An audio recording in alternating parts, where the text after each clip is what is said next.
যুক্তরাষ্ট্র ও ইরানের মধ্যে চলমান সংঘাতের মধ্যে পারমাণবিক অস্ত্র ব্যবহার করতে চেয়েছিলেন মার্কিন প্রেসিডেন্ট ডোনাল্ড ট্রাম্প। তবে সামরিক বাহিনীর শীর্ষ কর্মকর্তা জেনারেল ড্যান কেইনের বাধা মুখে এই চেষ্টায় ব্যর্থ হন তিনি। সাবেক সিআইএ কর্মকর্তা ল্যারি জনসনের বরাতে আন্তর্জাতিক সংবাদ মাধ্যম মিরর জানিয়েছে, গত শনিবার 18 এপ্রিল হোয়াইট হাউসে আয়োজিত এক জরুরি বৈঠকে ট্রাম্প পারমাণবিক সংকেতগুলো হাতে পাওয়ার চেষ্টা করেন।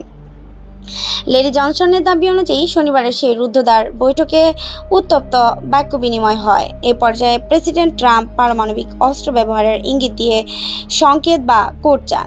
তখনই জয়েন্ট চিফস অব স্টাফের চেয়ারম্যান জেনারেল ড্যান কেইন উঠে দাঁড়িয়ে বলেন, নো, সামরিক বিশেষাধিকার প্রয়োগ করে প্রেসিডেন্টের এই সিদ্ধান্তে বাধা দেন বলে জানা গেছে।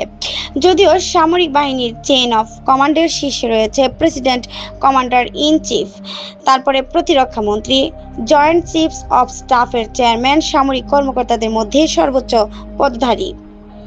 তবে এই খবরে কোনো আনুষ্ঠানিক সত্যতা হোয়াইট হাউস বা পেন্টাগন থেকে এখনো পাওয়া যায়নি। উল্লেখ্য, পারমাণবিক সংকেত হলো মার্কিন প্রেসিডেন্টের সশস্ত্র বাহিনীর কমান্ডার ইন চিফ হিসেবে পারমাণবিক অস্ত্র ব্যবহারের অনুমোদন বা উৎক্ষেপণের নির্দেশ দেওয়ার জন্য ব্যবহৃত বিশেষ গোপন প্রমাণীকরণ কোড।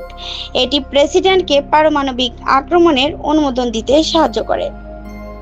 এর আগে ওয়াল স্ট্রিট জার্নালের এক প্রতিবেদনে জানানো হয়েছিল, ইরানে একটি গুরুত্বপূর্ণ উদ্ধার অভিযান চলাকালীন প্রেসিডেন্ট ট্রাম্পকে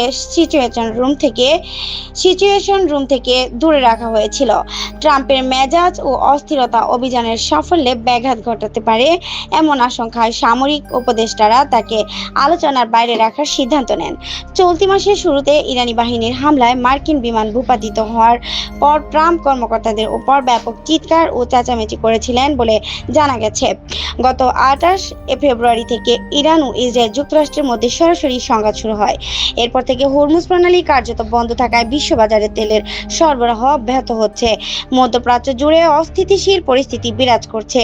যদিও বর্তমানে সাময়িক যুদ্ধবিরতি চলছে, কিন্তু পারমাণবিক সংকেত ব্যবহারের এই খবরের পর ওয়াশিংটনের রাজনীতিতে এক ধরনের অস্বাভাবিক পরিস্থিতি ও অনিশ্চয়তা তৈরি হয়েছে। নাহিদা, কথা টিভি 71, ঢাকা।